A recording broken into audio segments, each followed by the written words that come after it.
স্কুলগুলোতে কোরআন শেখানোর জন্য একজন ধর্মীয় শিক্ষক নিয়োগ দেওয়া হোক। কারা কারা চান দেখি একটু? আল্লাহ কবুল করে, মঞ্জুর করে, বলি আমিন। আচ্ছা, এই দাবিটা কি এইমাত্র আপনারা করলেন না স্বাধীনতার পর থেকেই করে আসতেছেন? বলেন, স্বাধীনতার পর থেকেই আপনারা করে আসতেছেন এই দাবি।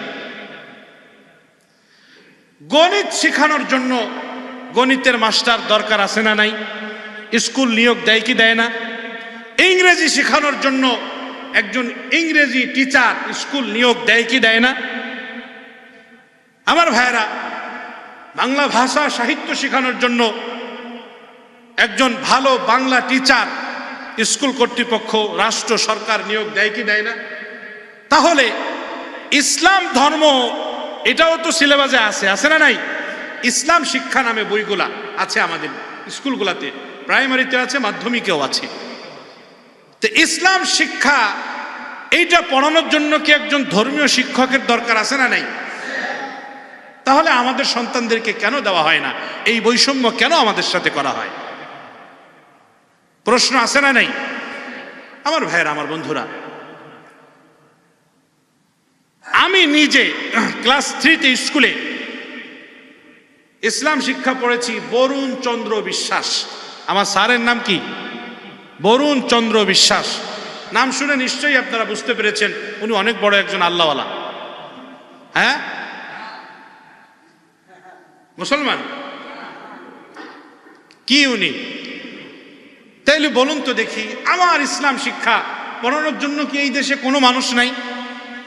বলেন, ইসলাম শিক্ষা পড়ানোর জন্য একটা সরকারি স্কুলে কোনো মানুষ নাই? তাহলে একজন হিন্দু টিচার কেন মুসলমানের সন্তানকে ইসলাম শিক্ষা পড়াবে? আমার ভাইয়েরা, আমার বন্ধুরা, আজকে প্রায় 52-55 বছর যাবত যেই দাবি আপনারা করে আসতেছেন, এই দেশের জনগণ করে আসতেছে, এই দাবিকে বৃদ্ধাঙ্গুলি দেখিয়ে, এটাকে উপেক্ষা করে, জনমানুষের আকাঙ্ক্ষাকে বলে দিয়ে এই সরকার, রক্তের উপরে যেই সরকারের জন্ম হয়েছে, তাওহীদি জনতার রক্তের স্রোতের মাধ্যমে যেই সরকার ক্ষমতায় বসেছে, সেই সরকার জনগণের সমস্ত মতামতকে উপেক্ষা করে এই রকম গানের শিক্ষক স্কুলগুলোতে নিয়োগ দিতে পারে? নিয়োগ দিতে পারে না। আমার ভাইয়েরা, আমার বন্ধুরা, এই দেশে কতজন অভিভাবক তার সন্তানকে গান শিখাতে চায়? যদি কেউ তার বাচ্চাকে শিখাতে চায়, এটা একান্ত তার ব্যক্তিগত বিষয়, বাসায় সে এনে শিখাক, অসুবিধা নাই। কিংবা অন্য কোনো যেখানে গান শেখানো হয় সেখানে গিয়ে তার বাচ্চাকে সে শিখাক। কিন্তু স্কুলে এদেশের আপামর জনতা, সাধারণ মানুষ যারা দিনদার, ইমানদার, মুসলমান যারা তার বাচ্চাদেরকে স্কুলে পড়ায়, তারা কিন্তু সন্তানগুলিকে স্কুলে গান শেখানোর জন্য পাঠায় না। ঠিক কি আমার ভাইয়েরা? বরং তারা তাদের বাচ্চারা যেন গান না শিখে, গান যেন না শুনে, অশ্লীল কোনো নাটক, সিনেমা, অশ্লীল কোনো গান যেন তারা না শিখে, এটার জন্য তারা চেষ্টা করে। ঠিক কি ঠিক না? বরঞ্চ আমাকে আপনাকে জাতীয় কারিকুলামের মধ্যে মজবুত ভালো ধর্মীয় শিক্ষক না থাকার কারণে আলাদাভাবে প্রাইভেট টিচার নিয়োগ দিতে হয় কোরআন শেখানোর জন্য, ইসলাম শিক্ষা শেখানোর জন্য, ধর্ম শেখানোর জন্য। ঠিক কি ঠিক আমার ভাইয়েরা? তাহলে রাষ্ট্র সরকার কেন আমাদেরকে দিবে না এটা? এজন্য আমার ভাইয়েরা, আমার বন্ধুরা, আমাদেরকে সজাগ হতে হবে, সচেতন হতে হবে। প্রত্যেকটা মানুষের জায়গা থেকে এইটার পক্ষে এবং বিপক্ষে আপনাদেরকে কথা বলতে হবে। এটা এই সময়ের ইমানের দাবি। মুহাম্মদ সাল্লাল্লাহু আলাইহি ওয়াসাল্লামের জীবন আদর্শকে জাতীয় কারিকুলামে এটাকে অন্তর্ভুক্তি করতে হবে।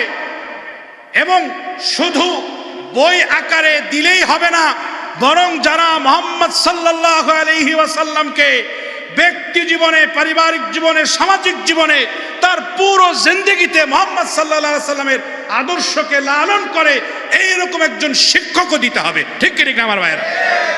আমাদের দেশের কোমলমতি শিশুরা দাদা বাবুদের কাছে আর ইসলামী শিক্ষা শিখতে চায় না। সুদূর প্রসারী এক বিদেশি এজেন্ডা দেশে বাস্তবায়নের জন্য কাজ করা হচ্ছে। শুধু গানের শিক্ষক না, ট্রান্সজেন্ডার শিক্ষক প্রাইমারিতে মাধ্যমিকে নিয়োগ দেওয়া হচ্ছে, এটাও চূড়ান্ত করা হয়েছে। গভীর ষড়যন্ত্র ওয়াশিংটন থেকে হচ্ছে। মুসলমানদেরকে সজাগ হতে হবে, সচেতন হতে হবে। এই দেশে যেন নাস্তিক, মুরতাদ আর বেঈমানেরা কোনোভাবেই মাথা চালা দিয়ে উঠতে না পারে। ঠিক ঠিক আমার ভাইরা, সমস্ত ষড়যন্ত্রকে উপড়ে ফেলতে হবে মুসলমানদেরকে। অনেকে কথা বলতে গেলে আবার বলবে হুজুর মসজিদের ভিতরে রাজনীতি গস করেন, এটা রাজনৈতিক বয়ান? রাজনৈতিক বয়ান? আমি এই এলাকার সমস্ত মানুষের খতিব, সুতরাং এই এলাকার সমস্ত মানুষের যেই প্রাণের দাবিগুলি আছে সেই কথাগুলি আমার বলার দরকার আছে না নাই? এলাকার সমস্ত মানুষকে সচেতন করা দরকার আছে না নাই? আমি যা চাই না আমাকে সেটা আপনি আমার উপরে চাপায় দিবেন কেন? এদেশের জন আকাঙ্ক্ষা কি? আপনি গণভোট নেন। যে স্কুলে গানের শিক্ষক চাই না ধর্মীয় শিক্ষক চাই, গণভোট নেন আপনি। নির্বাচন কি পেয়ার পদ্ধতিতে হবে না সাবেক পদ্ধতিতে হবে, গণভোট নেন আপনি। এরপরে আপনি সিদ্ধান্ত গ্রহণ করেন। হুজুর আপনার রাজনৈতিক পরিচয় কি? আমার রাজনৈতিক পরিচয় হলো আমি দেশের মুসলমানদেরকে নিয়ে রাজনীতি করি, ইসলামের কথা বলি। আমার মুসল্লিরা যেটা ভালোবাসে, যেটা বলে, যেটা পছন্দ করে, দিন ইসলাম যেটা শিখাইছে সেইটা আমি শিখাই, সেইটা আমি বলি। নির্দিষ্ট কোনো রাজনৈতিক ব্যানারে আমি আজও পর্যন্ত আমার এই মসজিদে আমি কথা বলিনি তমক মার্কায় ভোট দিয়ে, তমক মার্কায় দিয়ে, নমক মার্কা ভালো, তমক মার্কা খারাপ। কোনোদিন বলেছি আপনারা শুনেছেন? কোনোদিন বলি নেই। এটা বলার জায়গা এটা না আমার ভাইয়েরা। তবে আপনাদেরকে সতর্ক করতে হবে, সচেতন করতে হবে। আপনাদের সতর্ক হতে হবে, সচেতন হতে হবে। এই জায়গাগুলো আমাদের অধিকার। এই অধিকারগুলি অতীতেও যেভাবে খর্ব করা হয়েছে, এখনো যদি এইভাবে খর্ব করা হয় তাহলে আমাদের দুঃখের কোনো জায়গা থাকবে না, কষ্টের কোনো জায়গা থাকবে না। আমরা চাই ইসলামকে লালন করে, ইসলামকে ধারণ করে মুহাম্মদ সাল্লাল্লাহু আলাইহি সাল্লামের শিক্ষা অনুযায়ী আমাদের জীবন, আমাদের আগামী প্রজন্ম, আমাদের সন্তানগুলির জীবন যেন গড়ে ওঠে, এই ব্যবস্থা রাষ্ট্রীয়ভাবে করা হোক। ঠিক ঠিক না আমার ভাইয়েরা? আল্লাহ কবুল করে, মঞ্জুর করে। বলিয়া হযরত রাসূল করিম সাল্লাল্লাহু আলাইহি ওয়াসাল্লাম তো এমন একজন মহান মানব, উম্মতের জন্য আল্লাহ তাআলা রাসূল করিম সাল্লাল্লাহু আলাইহি ওয়াসাল্লামকে উম্মতের আলোক বর্তিকা, আলোক দিশারি, উম্মতের জন্য রহমত হিসেবে আল্লাহ তাআলা বিশ্ব নবীকে এই পৃথিবীতে পাঠিয়েছেন।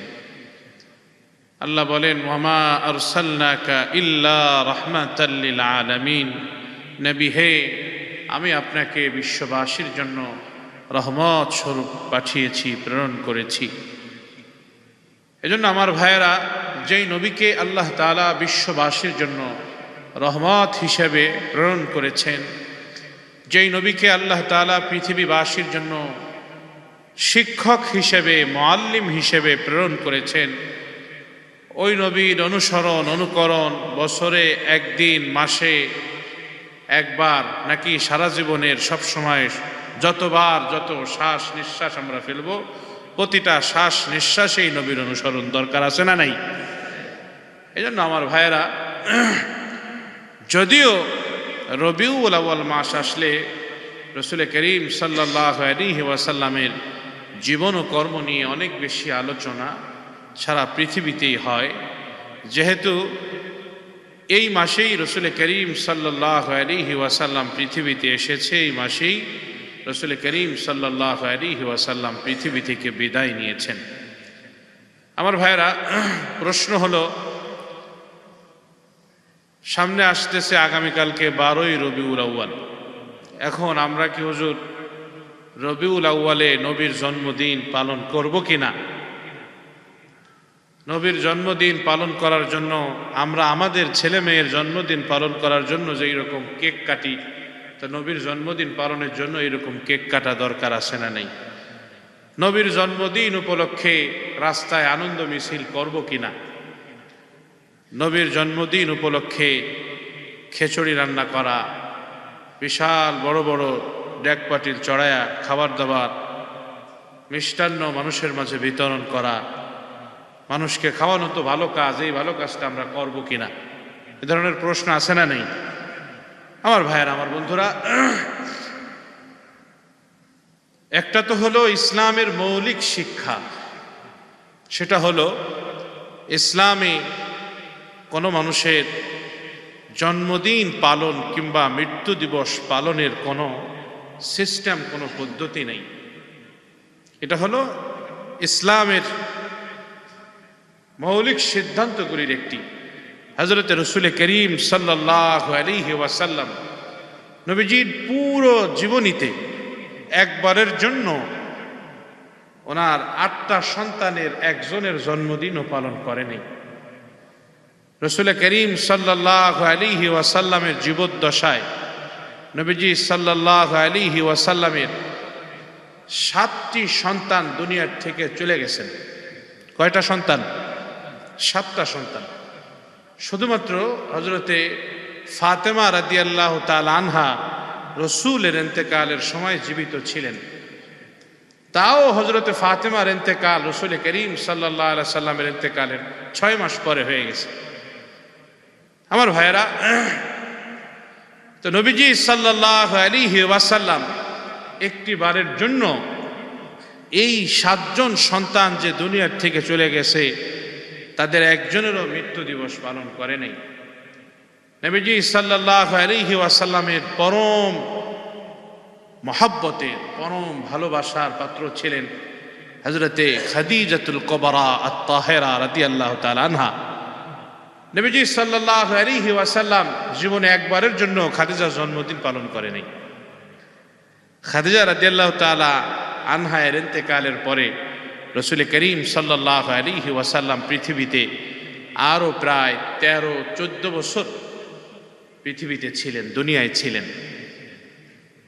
তখনও পর্যন্ত রাসূল করিম সাল্লাল্লাহু আলাইহি ওয়াসাল্লাম একবারও খাদিজা রাদিয়াল্লাহু তাআলা আনহার মৃত্যু দিবস পালন করে নাই।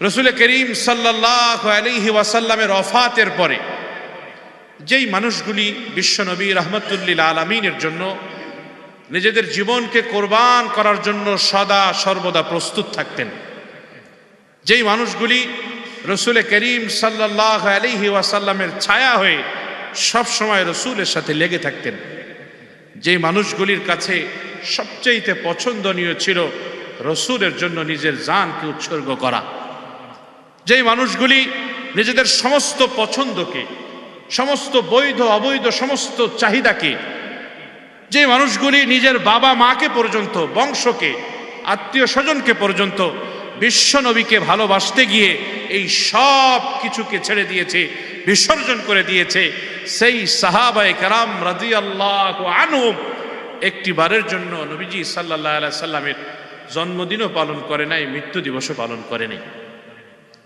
তাহলে বলুন তো দেখি, আমরা যারা আছি আমরাও কি পালন করব নাকি করব না? যদি এটা পালন করার ভিতরে কোনো ধরনের ফায়দা থাকতো, উপকার থাকতো, তাহলে অবশ্যই সাহাবায়ে কেরাম রাদিয়াল্লাহু আনহুম বিশ্বনবী রাহমাতুল লিল আলামিনের জন্মদিন পালন করতেন, মৃত্যু দিবস পালন করতেন। আমরা যতই রাসূলের মহব্বতের দাবিদার হই না কেন, বলুন তো দেখি আমাদের কারোর মহব্বত সাহাবায়ে কেরাম রাদিয়াল্লাহু আনহুম যে রাসূলের মহব্বতে যুদ্ধে গেছে, যুদ্ধে গিয়ে যেই ঘোড়ায় চড়েছেন, ঘোড় সর ব্যবহার করেছেন, এই ঘোড়ার নাকের ভিতরে কিংবা পায়ের তলে যেই মাটি লেগেছে, কাদা মাটি, ওই কাদা মাটির যেই পরিমাণ দাম আমাদের সকলের মহব্বত মিলেও ওই পরিমাণ হবে না। ঠিক কি ঠিক না বলেন? সাহাবায়ে কেরামের মহব্বত এর সাথে এর পরবর্তী কারোর মহব্বতকে কোনোভাবেই মিলানো যায় না, কোনোভাবেই এটার কোনো ওজন করা যায় না, পরিমাপ করা যায় না, এটাকে মুওয়াজানা করা যায় না আমার ভাইয়েরা। এজন্য রাসূল করিম সাল্লাল্লাহু আলাইহি ওয়াসাল্লামকে একবার জিজ্ঞাসা করা হয়েছিল, ইয়া রাসূলুল্লাহ, আপনি সোমবারে রোজা রাখেন কেন? তো বিশ্বনবী রাহমাতুল লিল আলামিন বলেছেন, যালিকা ইয়াউমুন যুলিদতু ফীহি ওয়া বুইসতু ফীহি আও উনজিলা আলাইয়া ফীহি। বিশ্বনবী বলেন, সোমবার হলো এমন একটা দিন যেই দিনে, যালিকা ইয়াউমুন যুলিদতু ফীহি, যেই দিনে আমি জন্মগ্রহণ করেছি, ওয়া বুইসতু ফীহি, যেই দিনে আমাকে নবুয়ত দেওয়া হয়েছে।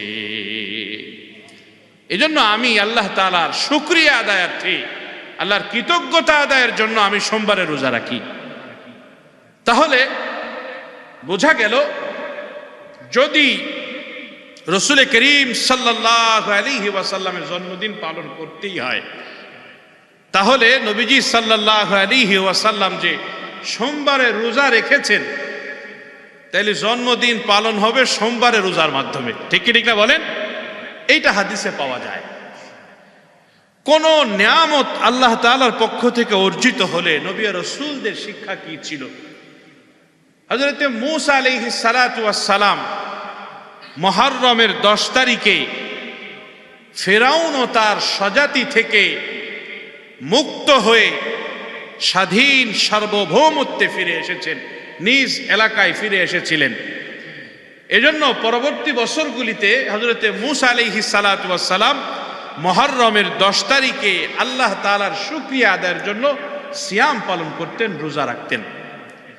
এই হাদিস থেকে, এই ঘটনা থেকেও এটা পরিলক্ষিত হয়, এটা বোঝা যায় যে আল্লাহ তাআলার কোনো বিশেষ অনুগ্রহ, কোনো বিশেষ নিয়ামত পাওয়া গেলে তখন সিয়াম পালন করতে হয়, রোজা রাখতে হয়। বুঝে আসছে না ভাই? রাসূল করিম সাল্লাল্লাহু আলাইহি ওয়াসাল্লাম যখন মদিনা থেকে মক্কায় গিয়েছিলেন, ফতে মক্কা হয়েছিল, মক্কা বিজয় হয়েছিল, রাসূল করিম সাল্লাল্লাহু আলাইহি ওয়াসাল্লাম ওই সময় বাইতুল্লাহর চত্বরে নতুন করে ওযু করে গোসল করে বাইতুল্লাহর চত্বরে 8 রাকাত নামাজ পড়েছিলেন। কয় রাকাত নামাজ? 8 রাকাত নামাজ পড়েছিলেন। আমার যদ্দূর মনে পড়ে যে কোনো এক রাওয়ায়াত আছে যে রাসূলুল্লাহ সিয়ামও পালন করেছিলেন। তাহলে এই হাদিস থেকেও এটা বোঝা যায় যে কোন নিয়ামত অর্জিত হলে তাহলে এই নিয়ামতের শুকরিয়া আদায়ের পথ ও পন্থা দুইটা। পথ পন্থা কয়টা? পদ্ধতি দুইটা। একটা হলো সিয়াম পালন করা, আরেকটা হলো সালাত আদায় করা। আরেকটা কি? সালাত আদায় করা। এর বাইরে কোনো কিছু নাই। আমার ভাইয়েরা, আমার বন্ধুরা, আচ্ছা, রাসূল করিম সাল্লাল্লাহু আলাইহি ওয়াসাল্লামের জন্ম তারিখ 12ই রবিউল আউয়াল। এই ব্যাপারে 8টা মত আছে। কয়টা মত আছে? এক তো রবিউল আউয়াল মাসেই জন্ম কিনা, এই ব্যাপারেও প্রায় 4-5টা মত আছে। কোন কোন বর্ণনায় সফরে, কোন কোন বর্ণনায় রজবে রাসূলুল্লাহর জন্ম হয়েছে বলে পাওয়া যায়। সবগুলি সাহাবীদের থেকে বর্ণনা পাওয়া যায়, আর সবগুলি বর্ণনাই দুর্বল। কোনো বর্ণনাই সনদের বিবেচনায় মজবুত না, শক্তিশালী না। আমার ভাইয়েরা, তো রাসূল করিম সাল্লাল্লাহু আলাইহি ওয়াসাল্লামের জন্ম তারিখের ব্যাপারেও 8টা মত পাওয়া যায়। কয়টা মত পাওয়া যায়? রবিউল আউয়ালের 2 তারিখ, 7 তারিখ, 8 তারিখ, 12 তারিখ, 22 তারিখ পর্যন্ত মত পাওয়া যায়। যেহেতু নবীজি সাল্লাল্লাহু আলাইহি ওয়াসাল্লাম যখন পৃথিবীতে এসেছেন তখন কেউ জানতো না যে ইনি আগামী দিনের নবী হবে। ঠিক কি ঠিক না? যারই কারণে ওই সময় নির্দিষ্ট দিন ক্ষণকে এইভাবে মানুষ ওইভাবে মনে রাখে নাই। ওই সময়ে দিন ক্ষণ মনে রাখার জন্য নির্দিষ্ট কোনো ক্যালেন্ডার আরব জাতি ব্যবহার করতো না। তারা যে কোনো বড় বড় ঘটনাকে উল্লেখ করে তারা বলতো, এই যে আসহাবে ফিল, হস্তি বাহিনীর যে ঘটনা, এই ঘটনার 52 দিন পরে, আরেক বর্ণনা এই ঘটনার 55 দিন পরে রাসূলুল্লাহ জন্মগ্রহণ করেছেন। আমাদের দেশে যেই রকম এখন একটা বিষয় হয়ে গেছে যে ভাই আপনার বড় ছেলেটা কোথায়? ভাই বড় ছেলেটা তো কানাডায়। কবে থেকে গেল? আরে করোনার আগে চলে গেছে তো ভাই। ঠিক কি ঠিক না বলেন? আরে ভাই আপনার কি খবর? ছেলে মেয়ে কয়জন? মেয়েটারে বিয়ে দিয়েছেন কিনা? আরে ভাই তো করোনার পরেই তো মেয়েটাকে বিয়ে দিয়ে দিলাম, আমার নাতি বড় হয়ে গেছে মাশাআল্লাহ। ঠিক কি ঠিক না বলেন? মানে করোনাকে কেন্দ্র করে আমাদের দেশের মানুষ অনেক কথাবার্তা কিন্তু বলে। এর আগে সিডরকে কেন্দ্র করে বলতো, আয়লাকে কেন্দ্র করে বলতো। ঠিক কি ঠিক না বলেন? এই যে একটা রীতিনীতি প্রচলিত আছে, এটা আরবদের মাঝেও প্রচলিত ছিল। আমার ভাইয়ের, আমার বন্ধুরা, তো রাসূল করিম সাল্লাল্লাহু আলাইহি ওয়াসাল্লামের জন্ম তারিখের ব্যাপারে এইভাবে নির্দিষ্ট করে বলা যায় না, তবে জন্মের দিনটাকে নির্দিষ্ট করে বলা যায়। মানে কোন দিনে জন্মগ্রহণ করেছে, যেহেতু এটা বিশুদ্ধ হাদিস দ্বারা প্রমাণিত। বুঝে আসছে কিনা আমার ভাই? জন্ম যে সোমবারে হয়েছে এইটার ব্যাপারে কারো মতানৈক্য নেই। এবার আমি আপনাদেরকে আরেকটা ভিন্ন একটা কথা বলতে চাই, সেটা হলো, আচ্ছা, একজন মানুষ যে দুনিয়াতে জন্মগ্রহণ করে সে কি শুধু ওই তারিখেই জন্মগ্রহণ করে, নাকি জন্মগ্রহণ যেমন তারিখে করে, আরবি তারিখে করে, না ইংরেজি তারিখে করে, না বাংলা তারিখে জন্মগ্রহণ করে? কথাগুলো বুঝে আসতেছে আমার? শুধু কি ইংরেজি তারিখেই জন্মগ্রহণ করে, শুধু কি আরবি তারিখেই জন্মগ্রহণ করে, শুধু কি বাংলা তারিখেই জন্মগ্রহণ করে? তাইলে আপনি একটা ধরলেন, বাকিগুলা ধরলেন না কেন? এরপরে জন্মগ্রহণ কি শুধু তারিখেই করে, না একটা বারে করে? কথা বলে না? একটা বারে করে। জন্মগ্রহণ কি শুধু ওই তারিখের পুরো সময়টাই করে, না একটা নির্দিষ্ট সময়ে করে? তাহলে যদি জন্ম তারিখ আপনাকে পালন করতেই হয়, তাহলে তো এই সব তারিখ ঠিক রেখা, মানে সবগুলা আরবি ইংরেজি বাংলায় সবগুলা ঠিক রেখা, বার ঠিক রেখা, সময়কে নির্দিষ্ট করে এরপরে আপনাকে পালন করতে হবে। ঠিক না বলেন? যদি তাই না সম্ভব হয়, এটা যদি সম্ভব না হয়, তাইলে এটা পালন করারও কোনো সুযোগ নাই। আমার ভাইয়েরা, আমার বন্ধুরা, আমরা সাধারণ মুসলমান, আমাদের কাছে আমাদের বাবা মার মর্যাদা সবচাইতে বেশি। ঠিক না বলেন? বাবা মার ভালোবাসা, বাবা মার প্রতি শ্রদ্ধাবোধ, এটা অনেক অনেক বেশি। আমার ভাইয়েরা, যাকে আমি অনেক বেশি ভালোবাসি তাকে কি বছরে একবার স্মরণ করব? বলেন, বছরে একদিন স্মরণ করব তাকে আমি, নাকি 6 মাসে একবার স্মরণ করব? বছরে 1 মাস স্মরণ করব? একদিন স্মরণ করব? আমার ভাইয়েরা, তো তাকে স্মরণ করব কখন? সব সময় স্মরণ করব। কখন? সব সময়। সর্বনিম্ন বাবা মাকে, বাবা মার হক একটা সন্তানের কাছে যে অন্তত দৈনিক 5 বার বাবা মাকে স্মরণ করা। মৃত বাবা মাকে দৈনিক কয়বার স্মরণ করা? এটা সন্তানের হক। সন্তানের কাছে বাবা মার প্রাপ্তি প্রাপ্তি প্রাপ্তি। এই সন্তানেরা ভালো করে মনে রাখবেন, এটা অন্তত দৈনিক 5 বার তাদেরকে মনে রাখা, মনে করা, এটা তাদের অধিকার, তাদের প্রাপ্তি আপনার আমার কাছে। অন্তত 5 বার তাদেরকে স্মরণ করা, স্মরণ করে তাদের জন্য দোয়া করা। আপনি যেই ভাষা জানেন আপনার ভাষাই আপনি দোয়া করেন। আর আল্লাহ তাআলা সুন্দর একটা শিখায় দিয়েছে দোয়া, রব্বির হামহুমা কামা রব্বায়ানি সগীরা ওয়াকুর রব্বির হামহুমা কামা ওয়াকুর।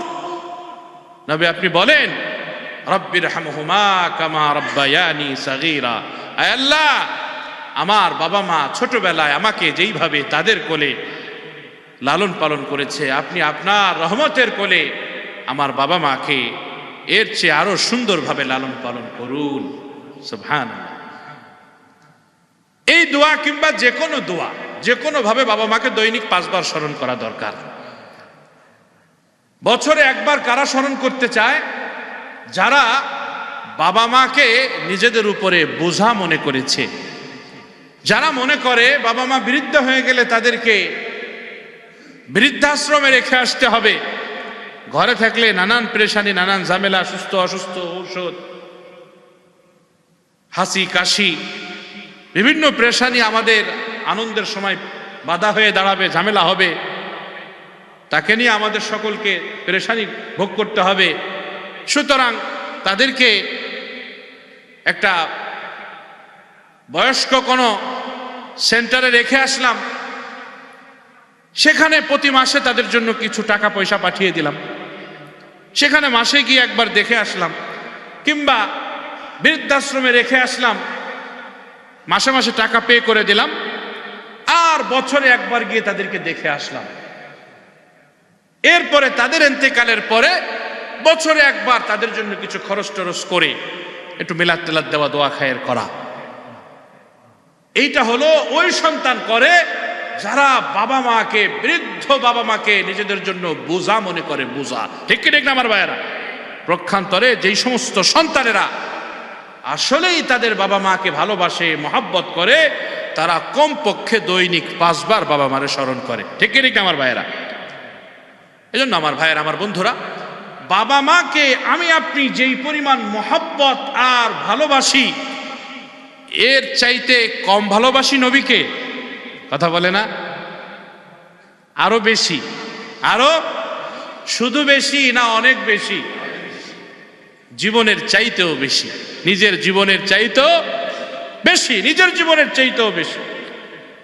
বিশ্বনবী বলেন, লা ইউমিনু আহাদুকুম হাত্তা আকুনা আহাব্বা ইলাইহি মিন ওয়ালিদিহি ওয়া ওয়ালাদিহি ওয়ান নাসি আজমাইন।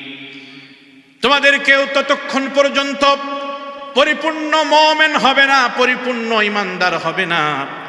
লা ইউমিনু আহাদুকুম হাত্তা আকুনা আহাব্বা ইলাইহি, যতক্ষণ না আমি নবী তার কাছে, মিন ওয়ালিদিহি তার পিতা মাতা, ওয়া ওয়ালাদিহি তার সন্তান সন্ততি, ওয়ান নাসি আজমাইন তার স্ত্রী পরিবার পরিজন বন্ধু বান্ধব দুনিয়ার আত্মীয় স্বজন সমস্ত মানুষের চাইতে আমি তার কাছে অধিক প্রিয় না হব, ততক্ষণ পর্যন্ত তোমাদের কেউ পরিপূর্ণ মুমিন হবে না।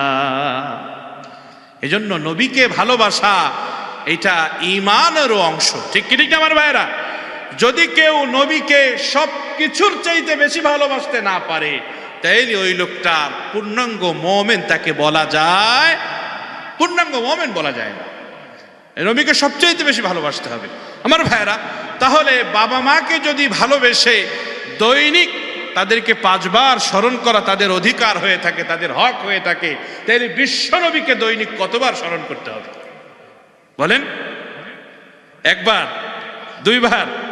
আল্লাহু আকবার। বিশ্বনবীকে দৈনিক ততবার স্মরণ করব যতবার আমি যেই দিকে তাকাবো, যতবার আমি সামনে হাঁটবো পিছনে হাঁটবো, আমি ঘুমাইতে গেলে আমার নবীকে স্মরণ করব, আমি সিঁড়ি দিয়ে উঠতে গেলে আমার নবীকে স্মরণ করব, নামতে গেলে নবীকে স্মরণ করব, খাইতে গেলে নবীকে স্মরণ করব, আমি ওয়াশরুমে গেলে নবীকে স্মরণ করব, হ্যাঁ ওয়াশরুমে বসা অবস্থায় নবীকে স্মরণ করব, ওয়াশরুম থেকে যখন বের হব তখনও নবীকে স্মরণ করব, মানুষের সাথে যখন কথা বলি তখনও আমার নবীকে স্মরণ করব, বাবার সাথে যখন কথা বলি, মার সাথে যখন কথা বলি তখনও নবীকে স্মরণ করব, স্ত্রীর সাথে যখন কথা বলি তখনও নবীকে স্মরণ করব। আমার সারা দিনের 24 ঘন্টার যত কাজ আমি করি, সমস্ত কাজে, সমস্ত জায়গায়, সমস্ত স্থানে, সবটুকু সময় জুড়ে বিশ্ব নবীকে স্মরণ করতে হবে। ঠিক কি ঠিক না আমার ভাইয়েরা? তাহলেই কেবল নবীর মহব্বত হবে, তাহলেই কেবল নবীর মহব্বত হবে, নবীর হক আদায় হবে। বছরে 1 বার কেক কেটে নবীর জন্মদিন পালন করা নির্বুদ্ধিতা ছাড়া আর কিছুই না আমার ভাইয়েরা। রাসূল করিম সাল্লাল্লাহু আলাইহি ওয়াসাল্লামের 12ই রবিউল আউয়াল সোমবারে নবীজির ওয়াফাত হয়েছে, ইন্তেকাল হয়েছে, এটা নিশ্চিত। এটা কি নিশ্চিত? এটা লেখা, লিপিবদ্ধ করা। আমার ভাইয়েরা বলুন তো দেখি, একই দিনে আপনার সন্তান আসছে দুনিয়ায়। আপনার কি আসছে দুনিয়ায়? একটা সন্তান আপনার দুনিয়ায় আসছে। সকালবেলায় সন্তান আসছে দুনিয়ায় আপনার, বিকেল বেলায় মনে করেন আপনার আব্বা মারা গেছে কিংবা আপনার মা মারা গেছে। তাহলে এখন আপনি কি করবেন? ওই দিন আনন্দ করবেন না কাঁদবেন? কথা বলে না? আনন্দ করবে, বাপ মরে গেছে ভালো হয়েছে, আমার তো সন্তান একজন আমি পাইছি মাশাআল্লাহ দিলে। আমার ভাইয়েরা, আমার বন্ধুরা, না। এজন্য রাসূল করিম সাল্লাল্লাহু আলাইহি ওয়াসাল্লামের শিক্ষাকে গ্রহণ করা, নবীজি সাল্লাল্লাহু আলাইহি ওয়াসাল্লামের জন্ম, এটা গোটা পৃথিবীবাসীর জন্য রহমত, গোটা পৃথিবীবাসীর জন্য আনন্দের। কিন্তু এই আনন্দ প্রকাশের পদ্ধতি সেটাই হতে হবে যেই পদ্ধতি রাসূলুল্লাহ শিখিয়ে দিয়েছেন, যেই পদ্ধতি সাহাবায়ে কেরাম রাদিয়াল্লাহু আনহুম শিখিয়েছেন। ঠিক কি ঠিক আমার ভাইয়েরা? এর বাইরে আর কোনো পদ্ধতি নেই। রসুলের মহব্বত রসুলের শেখানো পদ্ধতিতেই হতে হবে। এর বাইরে নিজে কোনো সিস্টেম, কোনো পদ্ধতিকে আবিষ্কার করে যদি রসুল করিম সাল্লাল্লাহু আলাইহি ওয়াসাল্লামের মহব্বত প্রকাশ করতে যাই, শরীয়ত ওইটাকে বলে বেদাত। শরীয়ত ওইটাকে কি বলে? বেদাত বলে শরীয়ত ওইটাকে। ওইটা গুনাহের কারণ হয়ে যায় আমার ভাইয়েরা, ওইটা গুনাহের কারণ হয়ে যায়। হযরত রাসূল করিম সাল্লাল্লাহু আলাইহি ওয়াসাল্লামের যখন জন্ম হয়েছে, রাসূলুল্লাহর জন্মের সংবাদ রাসূলের চাচা আবু তালেবের যেই দাসী রাসূল করিম সাল্লাল্লাহু আলাইহি ওয়াসাল্লামকে শুনিয়েছে, আবু তালেব নবীজি সাল্লাল্লাহু আলাইহি ওয়াসাল্লামের জন্মের সুসংবাদে এত বেশি এত বেশি এত বেশি খুশি হয়েছেন। খুশি হয়ে আবু তালেব সাথে সাথে যেই দাসী এই সুসংবাদটা তার কাছে বা দাসীকে সাথে সাথে আবু তালেব আজাদ করে দিয়েছে। সুবহানাল্লাহ। আমার ভাইয়ের, আমার বন্ধুরা, কিন্তু এই আবু তালেবই বিশ্বনবী রাহমাতুল লিল আলামিন যখন মক্কার মানুষদেরকে ডেকে সাফা পর্বতের পাদদেশে দাঁড়িয়ে তাদেরকে ঘোষণা দিচ্ছিলেন, আমার উম্মতেরা, আমার জাতিরা, যদি তোমাদেরকে আমি বলি এই মুহূর্তে এই পাহাড়ের অপর দিক দিয়ে এক শত্রু বাহিনী আসতেছে, যারা তোমাদের সাথে লড়াই করবে ময়দানে, তোমাদেরকে তোমাদের বাড়িঘর থেকে উৎখাত করবে, তাইলে কি তোমরা আমার এই কথা বিশ্বাস করবে? তো সবাই বলছে, মুহাম্মদ তুমি যদি এই কথা বলো অবশ্যই আমরা তোমার এটাকে বিশ্বাস করব। কলু বালা, কলু বালা, তারা বলছে হ্যাঁ অবশ্যই আমরা এটা বিশ্বাস করব। কারণ এরও অনেক আগে তারা তো বিশ্বনবীকে আল আমিন উপাধিতে ভূষিত করেছিলেন। ঠিক কি ঠিক না আমার ভাইরা? রাহমাতুল লিল আলামিনকে তারা আল আমিন উপাধিতে তারা আগেই ভূষিত করেছেন। তাদের সকলের মাঝে এটা সুপরিচিত যে মুহাম্মদ কারোর সাথে ধোঁকাবাজি করে না, মুহাম্মদ কোনোদিন জীবনে মিথ্যা বলে নাই, কোনো পাপ কিংবা পঙ্কিলতা কিংবা অন্যায় অবিচার মুহাম্মদ কোনোদিন করে নাই, বরং এটার সঙ্গ কোনোদিন হয় নাই। আমার ভাইয়েরা, আমার বন্ধুরা, যারই কারণে তারা বিশ্বনবীকে আল আমিন উপাধিতে ইতিপূর্বেই ঘোষিত করেছেন।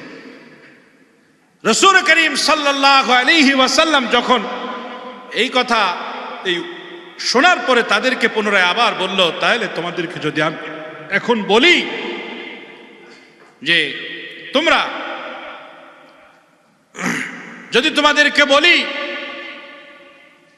যে কুলু লা ইলাহা ইল্লাল্লাহ তুফলিহুন, যে তোমরা বলো লা ইলাহা ইল্লাল্লাহ, তাহলে তোমরা সফল হয়ে যাবা, যে এক আল্লাহর ইবাদত করতে হবে, দেব দেবীর কোনো পূজা করা যাবে না, ইবাদত বন্দেগী করা যাবে না, এই জীবনের পরেও যে জীবন আছে সেই জীবনে রবের সামনে তোমাদেরকে দাঁড়াতে হবে, এক আল্লাহর ইবাদতের কথা আমি তোমাদেরকে বলছি। তখন এই আবু তালেব সর্বপ্রথম রাসূল করিম সাল্লাল্লাহু আলাইহি সাল্লামের বিরোধিতা করছে।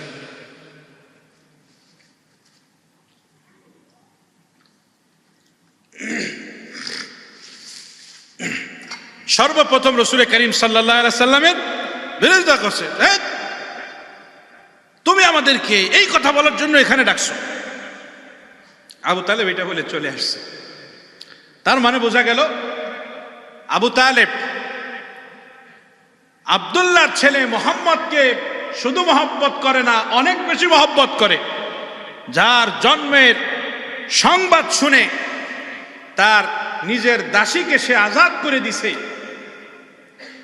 সেই মুহাম্মদ সাল্লাল্লাহু আলাইহি ওয়াসাল্লামের রিসালাতকে, মুহাম্মদ সাল্লাল্লাহু আলাইহি ওয়াসাল্লামের নবুয়তকে, মুহাম্মদ সাল্লাল্লাহু আলাইহি ওয়াসাল্লামের শিক্ষাকে এই আবু তালেব স্বীকৃতি দেয় নাই। ঠিক কি ঠিক না আমার ভাইয়েরা? এজন্য দেখবেন আমাদের দেশেও যারা এই ঈদে মিলাদুন নবী নামে নতুন এক ঈদ উম্মতের মাঝে আবির্ভাব করেছে, এরাও দেখবেন যখন রাসূল করিম সাল্লাল্লাহু আলাইহি ওয়াসাল্লামের সুমহান ইজ্জত নিয়ে যখন কাফের মুশরিকেরা, মুনাফিক, ইসলামের দুশমন বলগারেরা যখন বিভিন্ন জায়গায় বিভিন্ন কটূক্তি করে, বাজে মন্তব্য করে, এরা দেখবেন তখনও এদের দরবারে বসে বসে এরা তখনও মিষ্টি খাইতে থাকে। আর প্রকৃত আশেকে রাসূল যারা, তারা যুগে যুগে বিশ্বনবীর ইজ্জত রক্ষায় ময়দানে অবতীর্ণ হয়ে নিজেদের জীবনকে তারা বিসর্জন করে দেয়। ঠিক কি ঠিক না আমার ভাইয়েরা? এরাই হলো প্রকৃত আশেকে রাসূল। এজন্য আমার ভাইয়েরা, আমার বন্ধুরা, বিশ্বনবী রাহমাতুল লিল আলামিনের আদর্শ এটাই হলো উম্মতের জন্য মূল আসল। একথাই আল্লাহ তাআলা কোরআনে কারীমের মধ্যে বলেছেন, লাকাদ কানা লাকুম ফি রাসূলিল্লাহি উসওয়াতুন হাসানাহ। লাকাদ কানা লাকুম ফি রাসূলিল্লাহ, তোমাদের জন্য তোমাদের নবীর মধ্যে উত্তম আদর্শ রয়েছে। সুবহানাল্লাহ। রাসূলুল্লাহ বলেছেন, বুইস্তু লিউতাম্মিমা মাকারিমাল আখলাক, যে আমি উত্তম আদর্শ নিয়ে পৃথিবীতে আমি প্রেরিত হয়েছি। বুইস্তু মুআল্লিমান, অন্য এক হাদিসে আছে রাসূলুল্লাহ বলছে, আমি উম্মতের শিক্ষক হিসেবে আমি প্রেরিত হয়েছি। এজন্য আমার ভাইয়েরা, আমার বন্ধুরা, বিশ্বনবী রাহমাতুল লিল আলামিন যেই দ্বীনকে এই পৃথিবীতে প্রতিষ্ঠার জন্য সারাটা জীবন চেষ্টা করে গেছেন, উম্মতের জন্য অতীব জরুরি হলো সেই দ্বীনের চূড়ান্ত বিজয় দেখে যাওয়া। ঠিক কি ঠিক আমার ভাইয়েরা? রাসূল করিম সাল্লাল্লাহু আলাইহি ওয়াসাল্লামের সুন্নাহকে আঁকড়ে ধরা, সুন্নাহকে অনুসরণ করা, ব্যক্তি জীবনে, পারিবারিক জীবনে, সামাজিক জীবনে, রাষ্ট্রীয় জীবনে, সর্বক্ষেত্রে রাসূল করিম সাল্লাল্লাহু আলাইহি ওয়াসাল্লামের জীবনকে আঁকড়ে ধরা, সুন্নাহকে আঁকড়ে ধরা। এজন্য রাসূল করিম সাল্লাল্লাহু আলাইহি ওয়াসাল্লামের সুন্নাহের আলোচনা বেশি বেশি হওয়া। আমার ভাইরা, নবীজি সাল্লাল্লাহু আলাইহি ওয়াসাল্লামের জীবনী যখন আমরা আলোচনা করি, তখন নবীজি সাল্লাল্লাহু আলাইহি ওয়াসাল্লামের জন্মের পূর্বে পৃথিবীর অবস্থা কি ছিল, জন্মের সময়ের পৃথিবীর অবস্থা কি ছিল, জন্মের পরে পৃথিবীর অবস্থা কি ছিল, এটা আমরা আলোচনা করি। কি অবস্থায় রাসূল করিম সাল্লাল্লাহু আলাইহি ওয়াসাল্লামের জন্ম হয়েছে এটা নিয়ে আলোচনা করি। এগুলি সমস্ত হাদিসের কিতাবে আছে। কিন্তু আমাদের দেশে জন্মদিনকে কেন্দ্র করে যেটা করা হয়, মিলাদ শরীফ পড়ে তারা। আমার ভাই, জন্মদিনের সাথে মিলাদ শরীফের সাথে সম্পর্ক কি?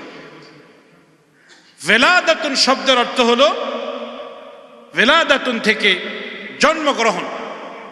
তো এই রাসূল করিম সাল্লাল্লাহু আলাইহি ওয়াসাল্লামের যেই দিন, যেই সময়ে, যেইভাবে জন্মগ্রহণ হয়েছে, আচ্ছা আমি আপনি আমরা কেউ চেষ্টা করলে কি আমাদের সন্তানদেরকে ওই সময় জন্মগ্রহণ করাইতে পারবো?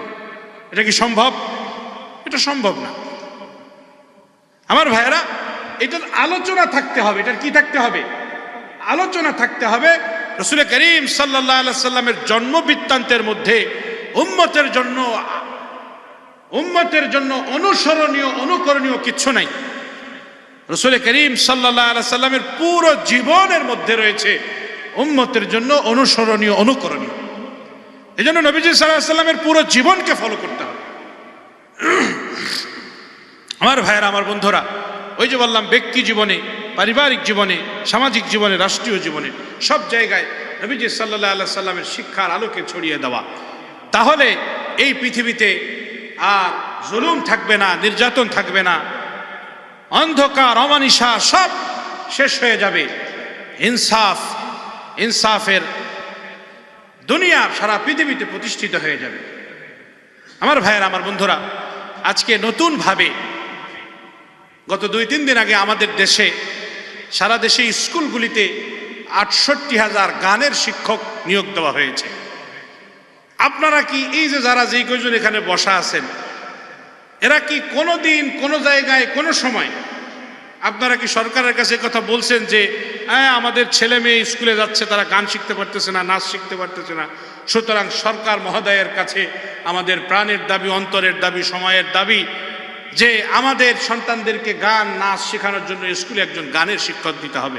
কোনোদিন আপনারা বলছেন? আচ্ছা, এবার বলেন, আপনারা কারা কারা চান যে স্কুলগুলোতে গানের শিক্ষক নিয়োগ দেওয়া হোক? চান আপনারা? কেউ চান না?